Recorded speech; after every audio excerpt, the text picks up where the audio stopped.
আজ আমি বানাবো কাতলা মাছের ঝোল। বাঙালিরা তো মাছে ভাতে তো বটেই, কিন্তু যখন কাতলা মাছের কথা ওঠে তখন তো কোনো কথাই হবে না।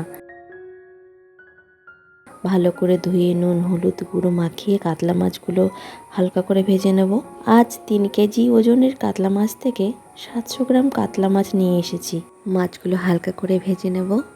একটু মোটা করে আলু কেটে নিয়েছি, একটি বড় আলুকে 4 ভাগ করে এগুলো আমি হালকা করে তেলে ভেজে নিয়ে রান্নাটি করব। মাছগুলো আমার ভাজা হয়ে গেছে। আমি এখানে কাঁচা লঙ্কা আদা এবং জিরে তরল করে পেস্ট করে নিয়েছি। এবার আমি কড়াইটি গরম করে নিয়ে সর্ষের তেল পরিমাণ মতন দিয়ে কেটে রাখা আলুর টুকরোগুলো নুন হলুদ ও কাশ্মীরি লঙ্কার গুঁড়ো দিয়ে ভেজে নেব।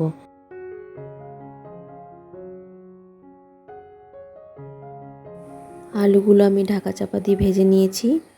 এবার আমি তুলে নিচ্ছি, ভাজা আমার হয়ে গেছে। এই তেলেতেই ফোড়ন দিয়ে দেবো একটি শুকনো লঙ্কা, একটি তেজপাতা এবং তরল করে বেটে রাখার মশলাটি। এর মধ্যে আমি নুন হলুদ দিয়ে ভালো করে মিশিয়ে নিয়েছি। মশলাটা আমি খুব ভালো করে ভেজে নেব এবং তেল যতক্ষণ না ছেড়ে আসবে ততক্ষণ আমি মশলাটি ভেজে নেব। দেখুন মশলা থেকে কিন্তু আমার তেল ছাড়তে শুরু হয়ে গেছে। এবার আমি বড় একটি টমেটো 4 খণ্ড করে দিয়ে কষিয়ে নেব। কষানোর এই অবস্থাতেই ভেজে রাখা আলুগুলো দিয়েও কষিয়ে নেব।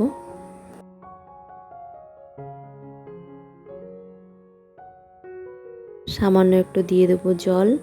জল দিয়ে সামান্য একটু কষানোর ফলে মশলাটি পোড়া লাগবে না বা একটু ধরে যাবে না। এবার ঝোলের জন্য পরিমাণ মতন জল দিয়ে ঝোলটি আমি ফুটিয়ে নেব 10 মিনিট। ঝোলটি ফুটে উঠবে, তাতে আমি ভেজে রাখা মাছগুলো দিয়ে দেবো। গ্যাসের ফ্লেমটি মিডিয়াম রেখে ঝোলটি ফুটিয়ে নিতেই এই তো একদম তৈরি হয়ে গেল কাতলা মাছের ঝোল। সাধারণ মাছের ঝোল হলেও এটি খেতে কিন্তু খুবই ভালো লাগে। আপনারা ধনেপাতাও দিতে পারেন, আমার কাছে ধনেপাতা ছিল না, তাই আমি একটু গরম মশলা দিয়ে নামিয়ে নেব। ঘরোয়া উপকরণে কাতলা মাছের ঝোল বানাবেন সেটি আজকের রেসিপিটিতে আমি সম্পূর্ণ দিয়ে দিয়েছি। যদি ভালো লেগে থাকে অবশ্যই এটি একবার বাড়িতে বানিয়ে আমাকে জানাবেন।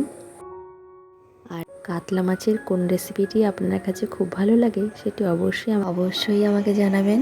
ফিরে আসছি নতুন একটি ভিডিও নিয়ে। ততক্ষণ ভালো থাকবেন, সঙ্গে থাকবেন, সুস্থ থাকবেন।